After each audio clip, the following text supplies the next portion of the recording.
today. I wanted to speak really briefly about our EBSS section and all the exciting activities we have going on. For those of you who are joining us who might not be a member of EBSS, I'd like to encourage you to take a look at our website, or feel free to contact me or anyone else on our executive committee to hear more about the activities we have going on. We have excellent committee work, wonderful events at conferences, and we would love to have you as part of our EBSS community. Also, if you are a member of EBSS and you're looking to get involved in any of our committees, again, you can feel free to contact me, and I can put you in touch with the chair of the committee, and you can learn more about it and how you can help participate and be an active member in our section. So I am really looking forward to this presentation today. I have heard excellent things about Sarah, and so I'm excited for what she has for us today. So I'm going to go ahead and pass it along to Yue, who is going to introduce Sarah to you all.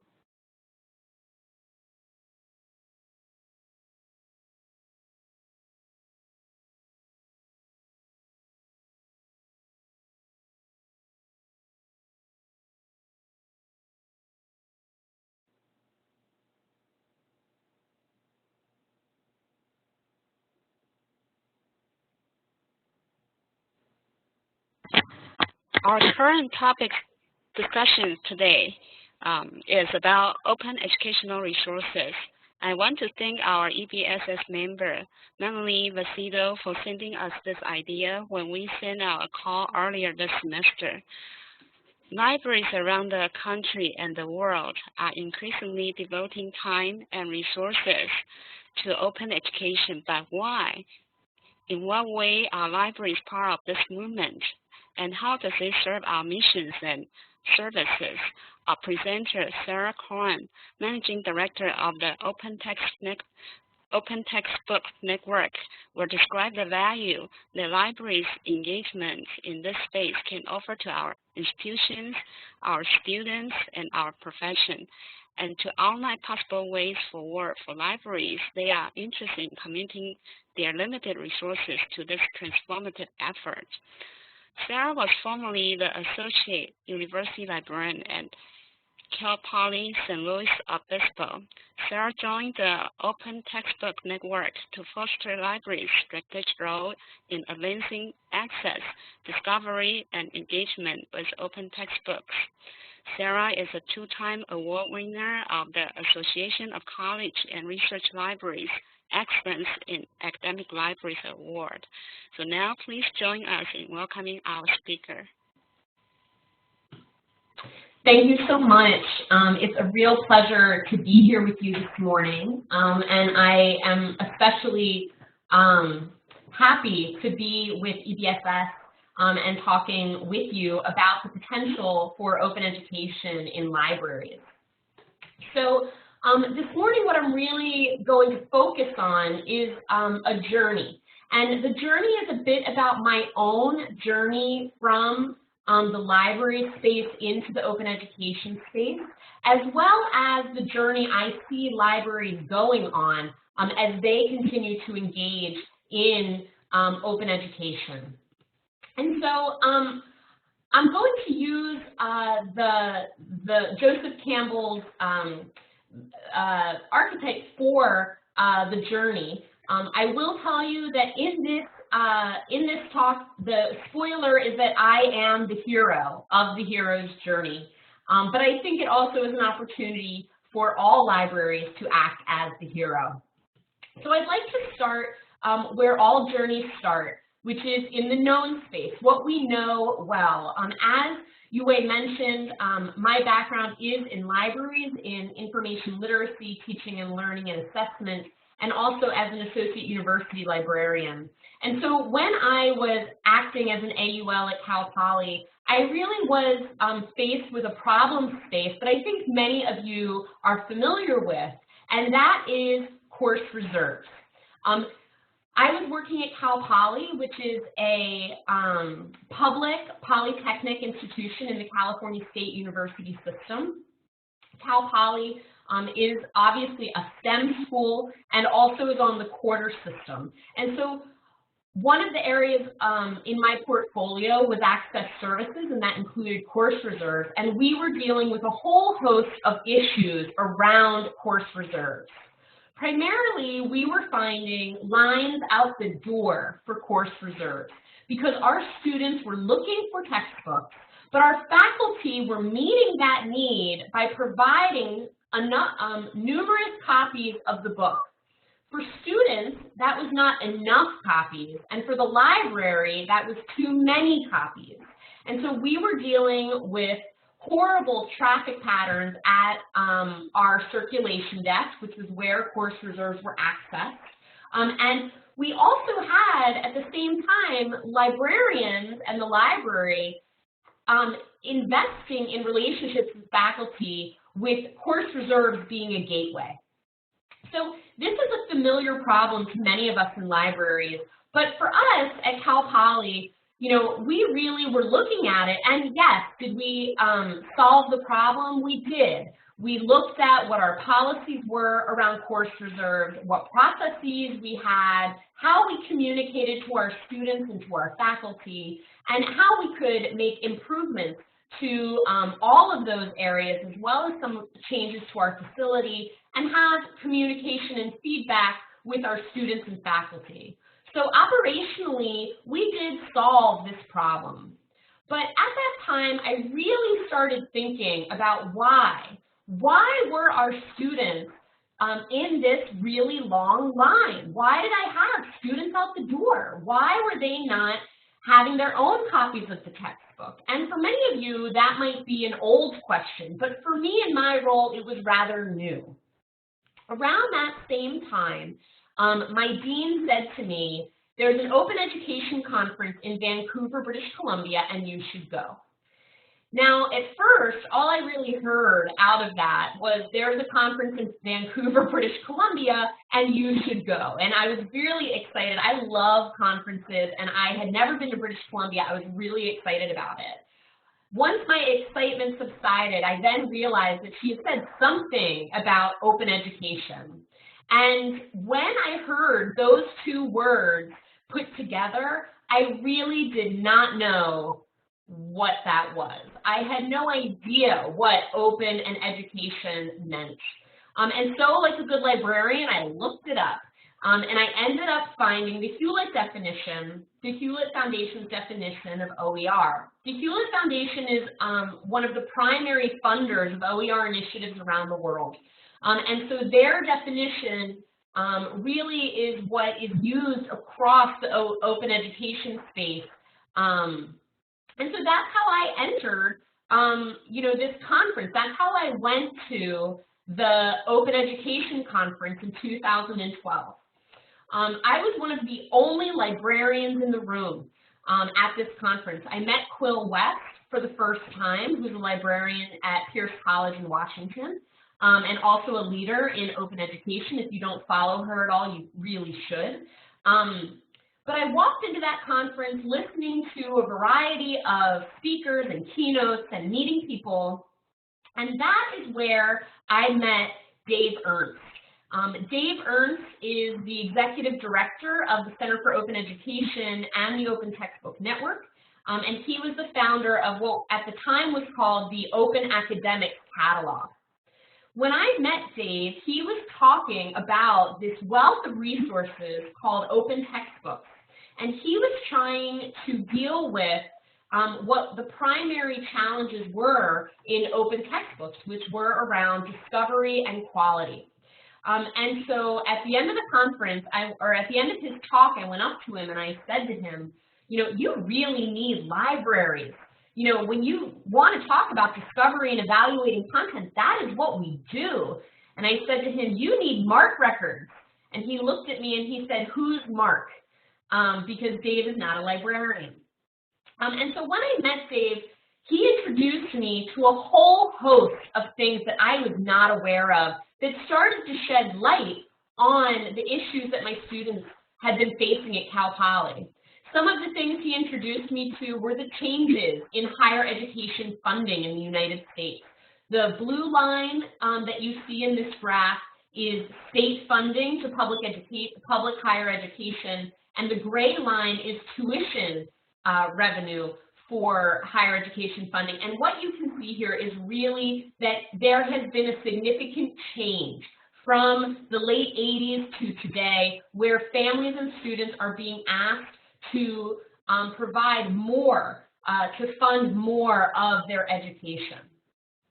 Dave also introduced me to what was new for me, which was the debt load that our students are carrying. This graph only goes back to 2006, but shows you credit card debt in relationship to student loan debt. And you can see this dramatic increase in student loan debt while we are seeing actually a leveling of credit card debt. Again, something that Dave introduced me to at this conference was this graph. The gray line is the rising cost of textbooks, and the blue line is inflation, the consumer price index. And so learning that textbook prices have risen 4 times the rate of inflation. And so this was all new to me, and again, it really was for me a bit of an aha moment. I'll mention that this is the holiday edition of this talk, the winter edition of this talk, so you will see some references to put you, I hope, in a happy holiday mood. But this really was an aha moment for me. As I had said, I went into this conference really not knowing a great deal about open education, what that really meant. And so for me, it was kind of this awakening to there is open content, which I had been familiar with through the open access space, but within that, there was OER, and OER was trying to address many of those affordability issues that I've just touched on, as well as a whole host of other issues. But that was very new for me. And so continuing on my journey, that was really where we stepped into the unknown space. And I really started to ask questions and want to explore these issues more, as well as what we can do about it and what are the challenges and the preconceived notions around these issues. And that's really when one of the questions that kept coming to me was, how does open education fit into the library's landscape? And so when I really dug into that, you know, I really ended up touching on what I consider to be our core values, not just in ACRL, but as librarians. And when you look at ALA's values for librarians, there were 3 that particularly touched me when I thought about open education, and that really was around access, which I think we all think about all the time, as well as diversity and social justice. And so when I thought about, you know, what this new thing that I was learning about and how did it touch libraries, I really was focused on those core values. And I think for me, it really spoke to what I was learning about and what was going on for our students. My background is in teaching and learning. I've always been a very, you know, student-driven librarian. And to learn that the cost of course content kept 2.4 million students from completing college was very difficult for me. That really hit me hard. What this actually is students who have done everything that they're supposed to do. They've taken the classes, they're ready to go to college, but it was merely the cost that stopped them from going, or excuse me, from completing. So I'd like to talk a little bit about the lens of libraries within the open education space. But before I dig deeply into libraries, I want to make sure that we all kind of are on the same page. I'm going to posit to you that open is disruptive to libraries. And that is something that I think we as a profession are starting to grapple with. I'd like to first define a bit about what open is. Open is really about permissions that enable free access to content. I'm going to touch very briefly on those permissions. the way that we talk about this in the open community is really around Creative Commons licensing. I'm sure that many of you are familiar with Creative Commons, and if not, I'm sure many of you are Googling more information about it right now. But the core components of Creative Commons licensing are, CC BY, the attribution of authorship, and so basically saying that you can use my material, you can change my material, you can edit my material, you can redistribute my material, but you have to say that it's my material. If any of you are in scholarly communications or copyright, please excuse this very rudimentary explanation. For non-commercial, that would mean you can use my content, you can change my content, you can share my content, but you can't make any money off of my content. For share alike, you can use my content, you can share my content, you can redistribute my content, but you need to share the content in the future the same way that I have shared it. And then non-derivative, which is you can share my content and you can, but you cannot change my content. So the most famous of these are TED Talks. TED Talks are CC licensed, but you cannot make any changes to them. And so ultimately, Creative Commons permissions allow us to do a whole host of things to content. In the open space, these are commonly known, the ability to copy, share, edit, mix, keep, and reuse. It's commonly known as the 5 R's. These are David Wiley, who is really the father of open education. And if you are not familiar with David Wiley, I really encourage you to look at his blog, to follow him on Twitter, and to read where he's written prolifically about open education. The 5 R's are the ability to retain, reuse, revise, remix, and redistribute content. Again, this was really a light bulb moment for me. This was an aha moment. The ability to engage in the 5 R's was an awakening for me, and also I think coincided around the same time that I attended ACRL 2015.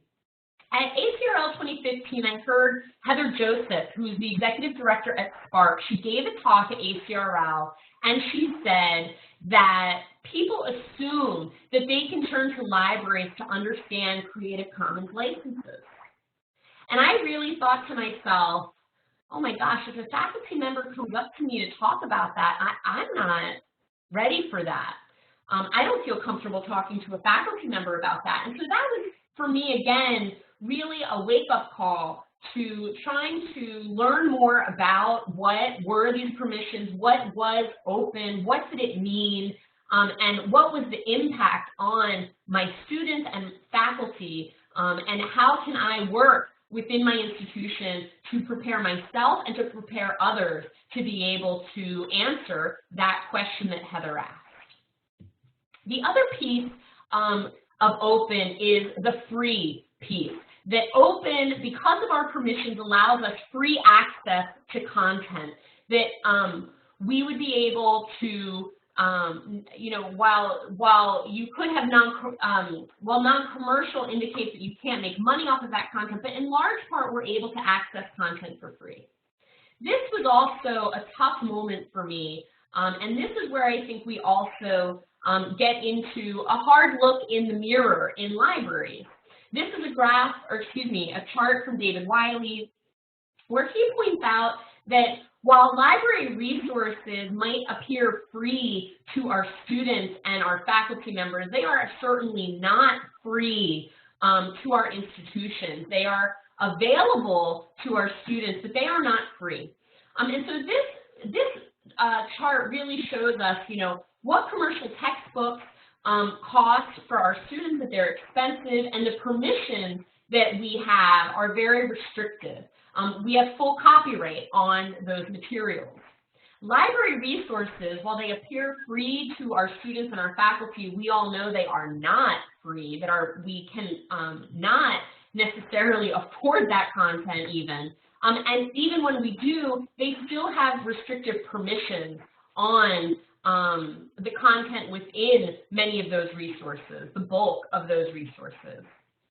Open educational resources, while they also appear free, they are not free to create. They require significant investment, and those investments often come from outside funders. That could include foundations, governments, professional associations, and increasingly libraries and institutions. But they do allow for the application of the 5 R's, so people can do more with that content than these other areas. And I think that this was really a wake-up call for me again around how are we using our budget, and why do we focus on the content that we pay so much money for when there's this wealth of content that we have access to that is free to us. And I think that puts libraries in a rather sticky situation because we do find that we need to justify, and we do need to continue to purchase large amounts of content for a lot of money.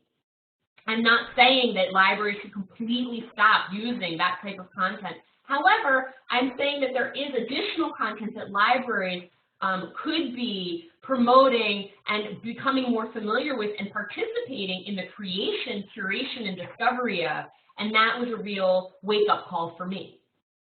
And so I think that in large part, when I look at why have libraries not been increasingly involved in the open education space, I think that it in large part is because we risk our stamp of approval. I think that libraries have been dealing with the challenges that are typical in talking about OER, which is around authorability and reliability. I think there are real questions around sustainability of OER. And also because I think in large part our information literacy and instruction programs have often been focused in the use of our content that we pay a lot of money for in libraries, and understandably so. However, I think that it's also a real disservice to our communities to not be focusing on information more broadly, not just the content that we provide access to.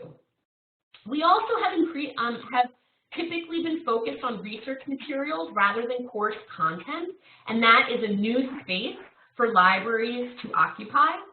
And in large part, our relationships with faculty members have been, and with publishers, have been around traditional commercial content.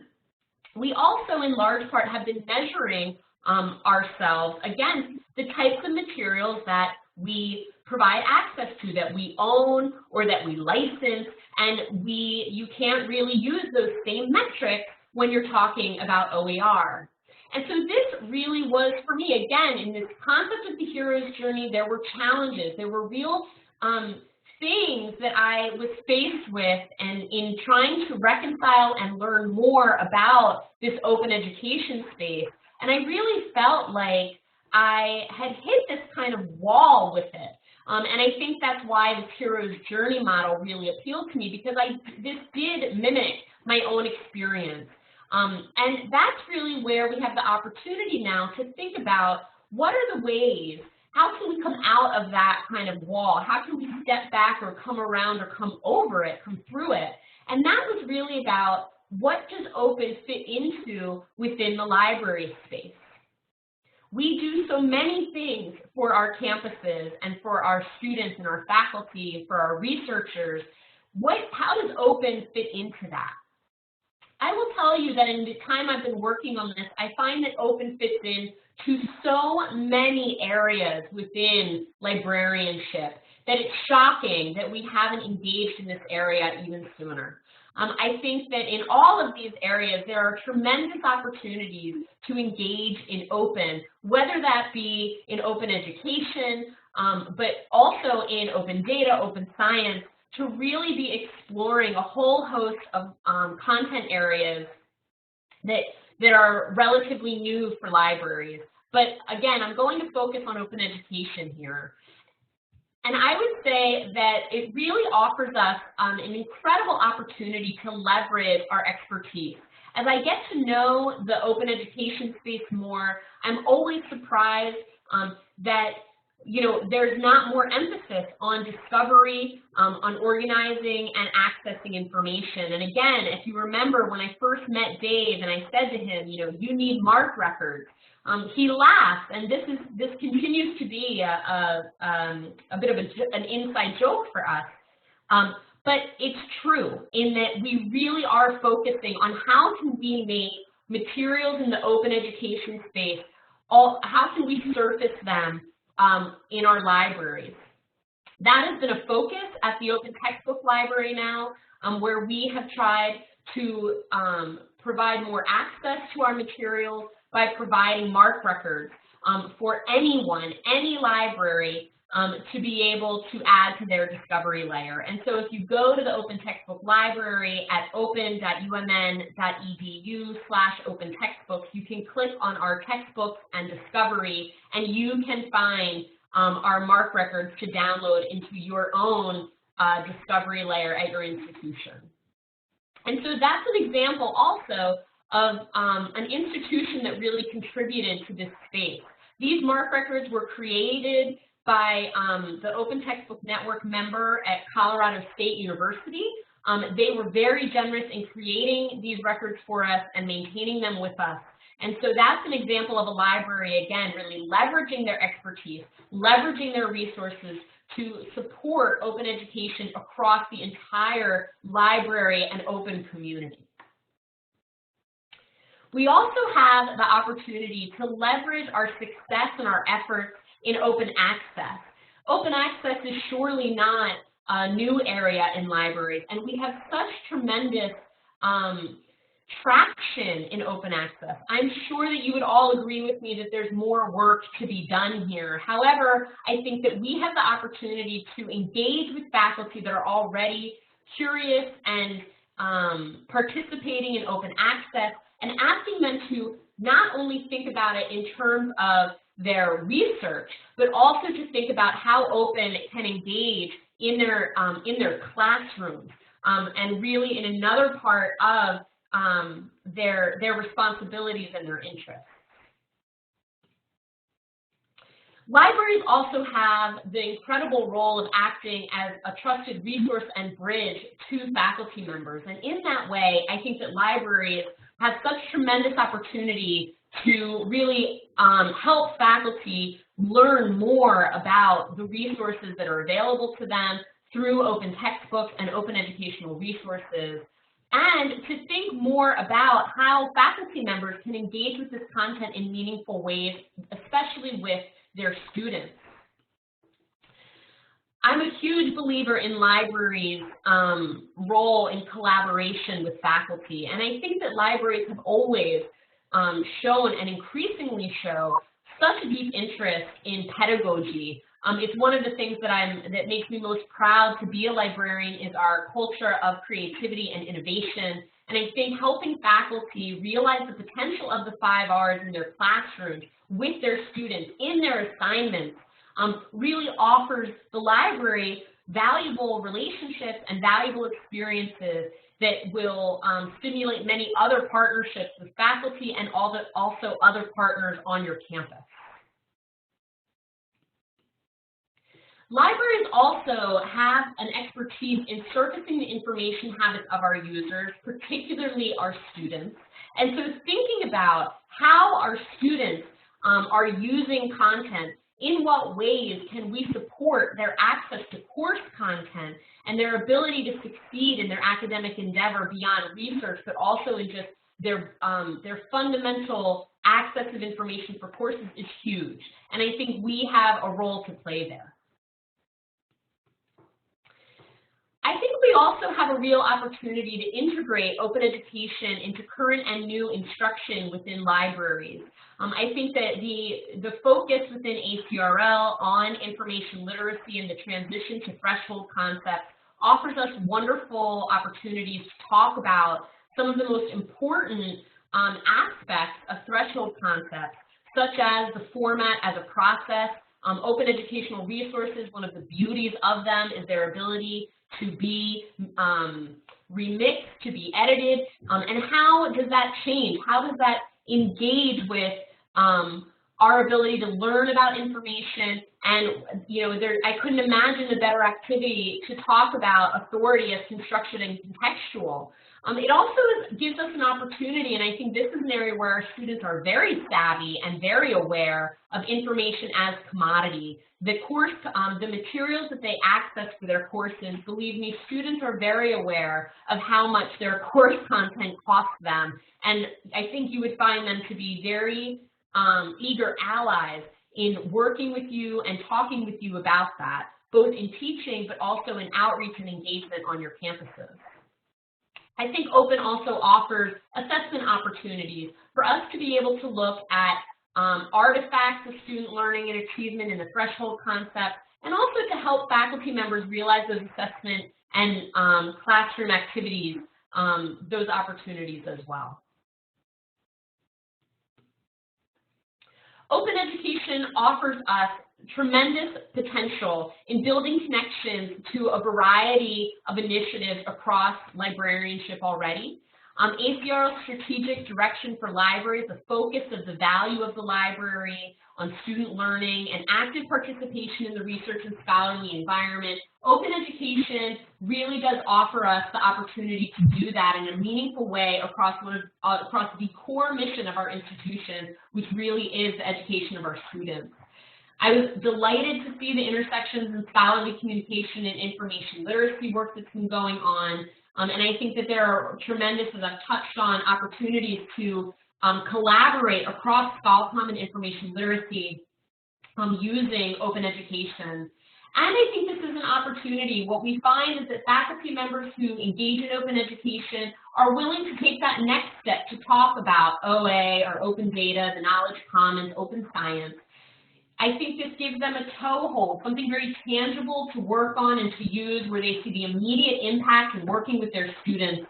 And that gives them curiosity and interest in what are other open initiatives with which they can engage.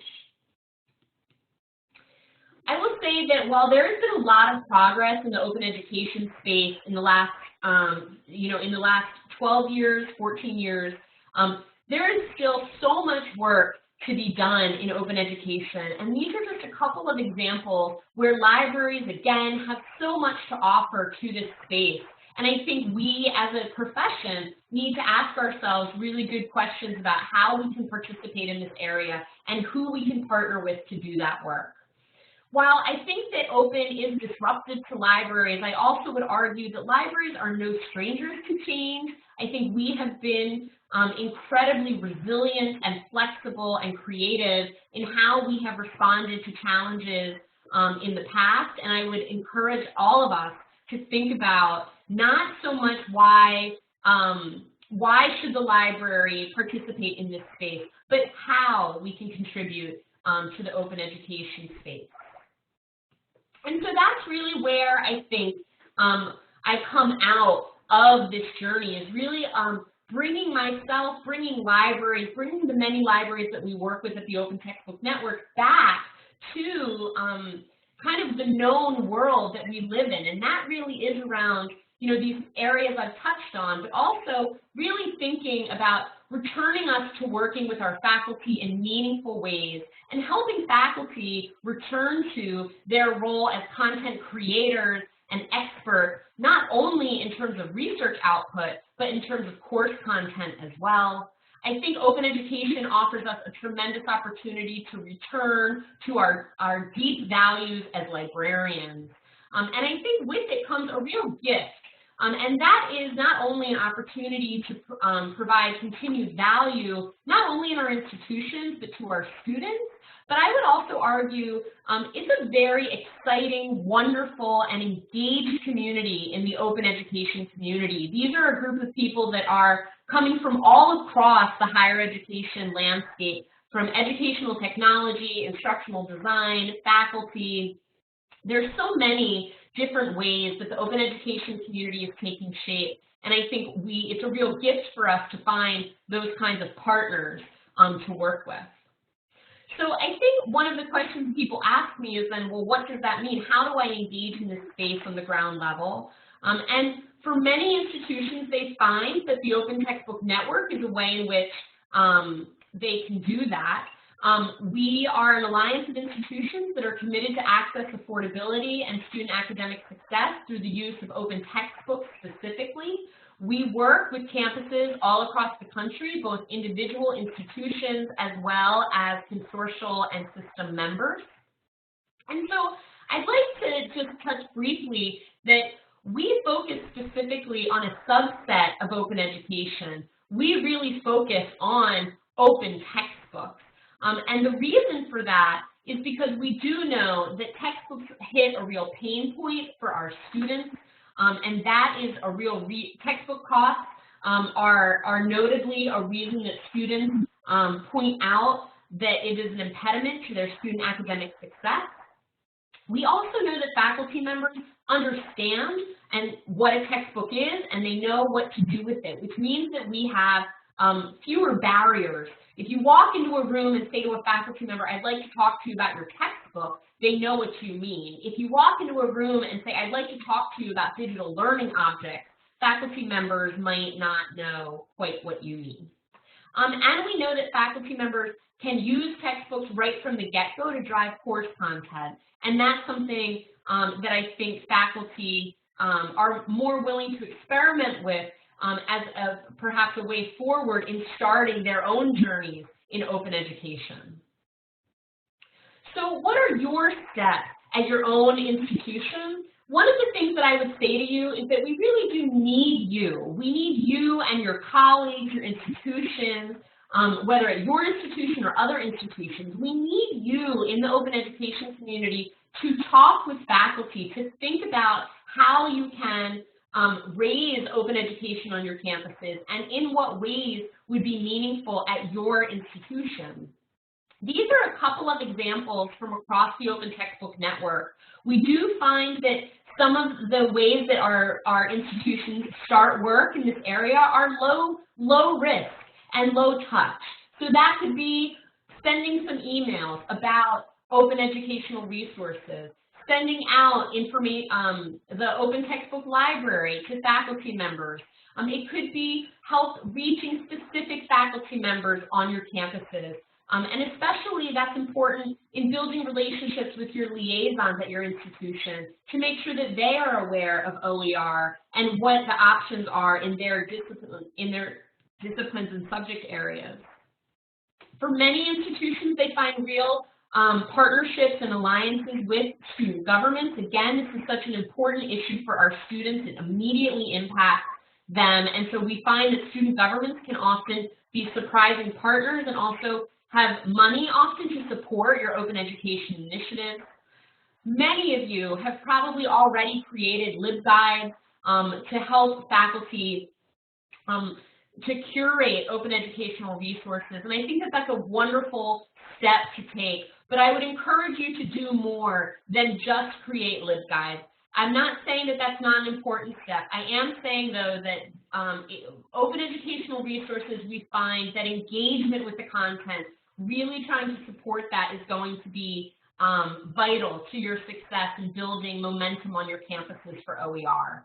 And so that might be creating a local OER listserv or encouraging faculty who are using OER to be part of a learning community so that you're able to bring them together to build those relationships and encourage them to be the ones that are out sharing this news with other faculty members. Obviously, webinars and workshops are a wonderful way to introduce faculty members not only to the content themselves, but also to its potential. For some campuses, and I really will shout out to Cool for Ed, where Adopt Your Profile, sharing the news of what faculty members are doing has been a great success. On some campuses, they find that mini grants are incredibly powerful. Campbell University and UMass Amherst are two OTN members that have been in this space for quite some time.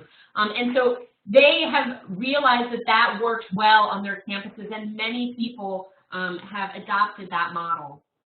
More than anything, I would encourage you to think about what works on your campus.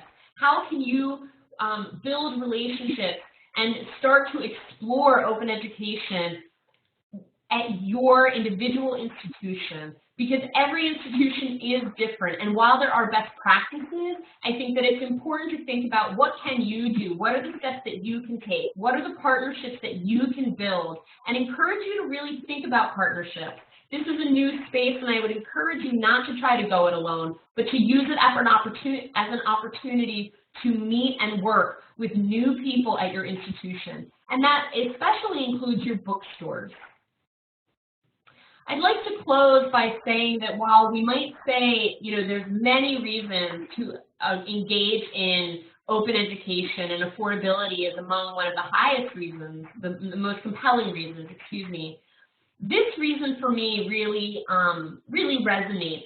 This is again from Quill West, an article that she wrote about 2 years ago, where she says, open education is about increasing student achievement, inspiring passion among faculty, and building better connections between students and the materials that they use to meet their educational goals.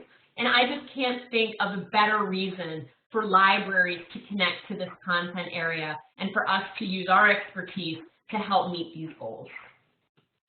Thank you so much. So I think we have about 15 minutes for questions. And so I don't know if we should unmute, or if you want to put them into the chat space. That might be the best way for everyone to be able to see them, and then I can read the questions back. Yeah, I think doing the chat box option would be the best choice. Great, thank you. And thank you for your presentation. So if anyone has any questions, don't be shy at all.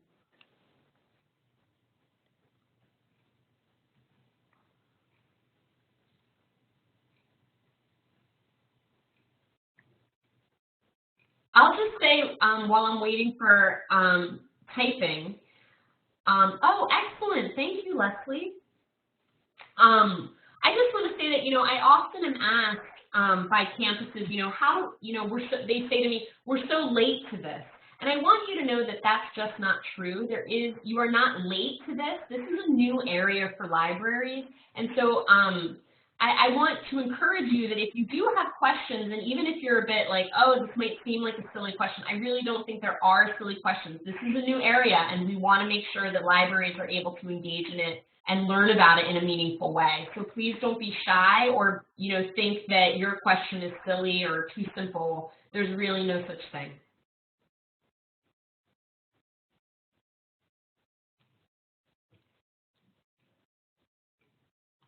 Thanks so much, Denise. The question is, what organized open educational resources are readily available now to access on the internet, something like Internet Librarian used to be? I can't speak to what Internet Librarian used to be. I'm not really familiar with that. I will say that the Open Textbook Library is a resource for open textbooks specifically. Other places to go looking would be OER Commons is an excellent place, and I would also point out Merlot, which is managed through the California State University system, has been around for a very long time, and I would really encourage you to explore that as well. Thanks so much, Robert. You agree with the social justice and motivation for OER, but my question is rather crass as it deals with money. That's okay. It's about faculty writer motivation. Faculty write textbooks and get royalties. I'm thinking they need to have extrinsic motivation, like the possibility of promotion and tenure, to get them to buy into OER creation in a big way. Sorry, so many things are coming in, I can't read them now. How can librarians get disciplinary faculty, P&T committees to recognize OER creation in the promotion and tenure process? That is such a great question, and one that we often are asked.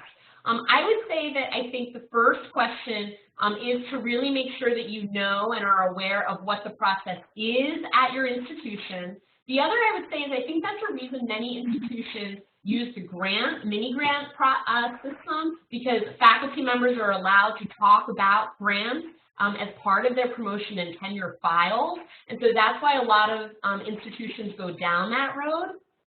And I think that's also a real question about what kind of institutional support can you build for OER on your campuses. Are there, some campuses have started to build teaching awards for faculty members who use OER. Texas A&M has a very successful program in that area, and that again would be something that a faculty member can talk about in their promotion and tenure files. This is also an opportunity for me to point out that the Open Textbook Network released over the summer, a guidebook for research in perceptions, outcomes, and use of OER on campuses. We've provided a guidebook that gives you research questions and research frameworks to use to measure those things at your campus. And so that might be an opportunity for you to look at how can faculty members on your campus look at not just cost, but outcomes, use, and perceptions with their students or in their classes to be able to talk about that more meaningfully. I think there was an earlier question that only went to participants. I'm sorry, I'm not sure what that is, Benita. I'm going to move on to Leslie. I think another strategy is incorporating learning objects one at a time is a low-stakes way to incorporate OERs, and that we should emphasize the importance of ICT and info digital literacy for students to take advantage of OERs. I totally agree. Thank you so much. Doreen, thanks. Has anyone run into the challenge of changing the way that they think about the library catalog for some subscription materials only to subscription and free resources living together in the catalog? Doreen, what a terrific question related to the OTN MARC records. You know, I think that that's a great question to be asking and to, again, be building relationships and thinking about how open fits within your institution. I will say when we were at Cal Poly, that was a wonderful opportunity to really talk with our cataloging team and our tech services team about how we surface the breadth of content that is available to our students, both within our institutional repository and within the open education space. And so I think that's a terrific question that I would encourage you to explore. And if you do have the opportunity to talk about that more, please do. Especially if you are not already aware of the listserv that is run by Spark, is LibOER. That is a wonderful space to explore and learn about open education. And it's a very active listserv where you can really learn more. I'm actually going to put a couple of those. I'm not going to be able to find those resources specifically, but I do want to make sure that you do see the resource, some of those places where I would seek out more additional information. And of course, open.umn.edu/open-textbooks. Or you can just go to open.umn.edu if you're interested also in the Open Textbook Network. Leslie, I think it's a really great point.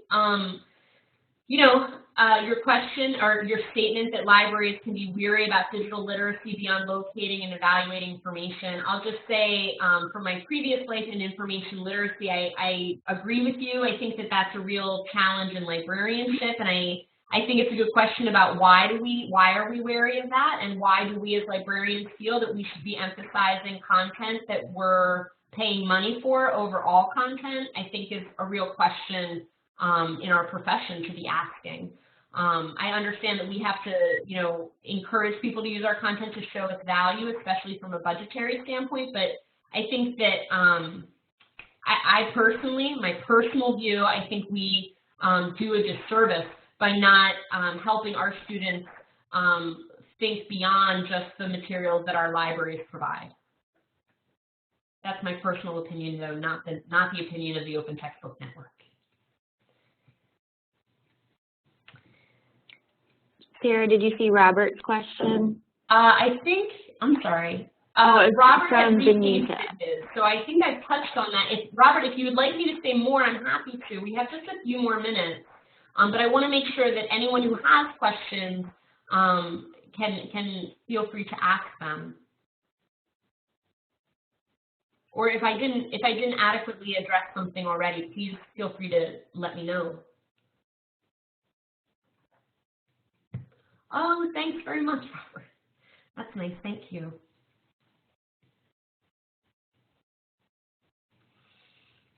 I would also point out that I think there are a variety of programs at ACRL this year that will be focusing on open education. I will be giving a pre-conference with Nicole Allen from Spark. If anyone is interested here or at your institution, if you're just starting your programs, you know, on open education, you are not alone. Many schools are just getting started, so please don't hesitate to seek out those resources on the Spark listserv.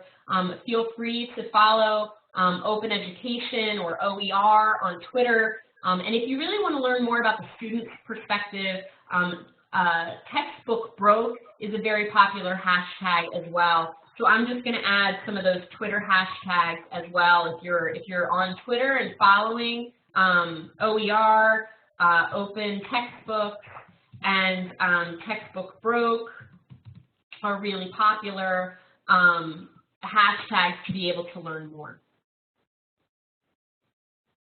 That would be very helpful. Thank you, Sarah.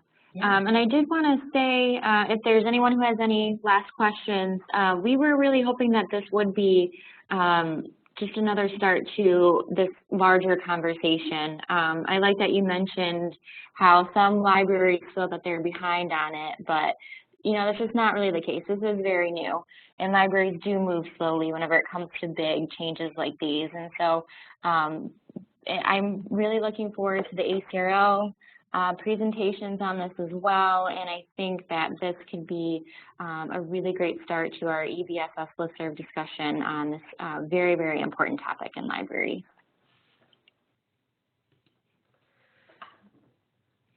Well, great. If anyone has any questions, please don't hesitate to reach out to me either on Twitter or my email is posted there as well. And I, thank you all so much for participating today. It's wonderful to see so many people interested in this area. And I look forward to learning more about what you and your institutions do.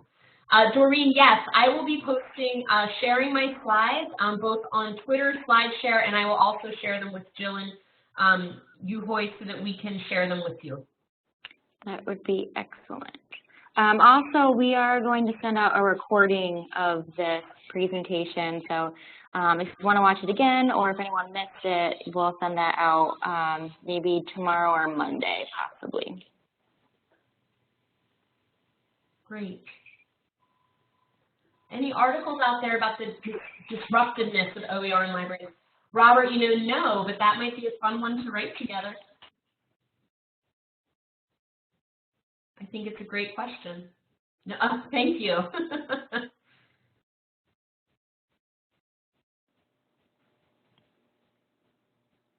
Is there anything else? Thanks very much, Todd. Thank you.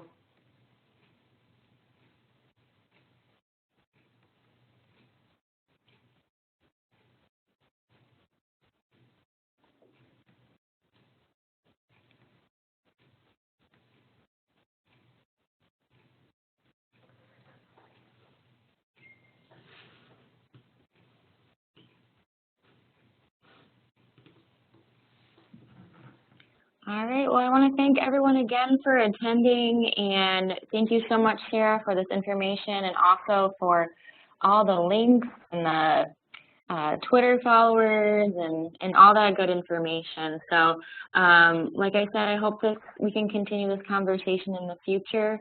And if you have any questions about OER, you can contact Sarah, and then any questions about EBSS or other activities we have going on, feel free to contact me about that. So thank you again, Sarah.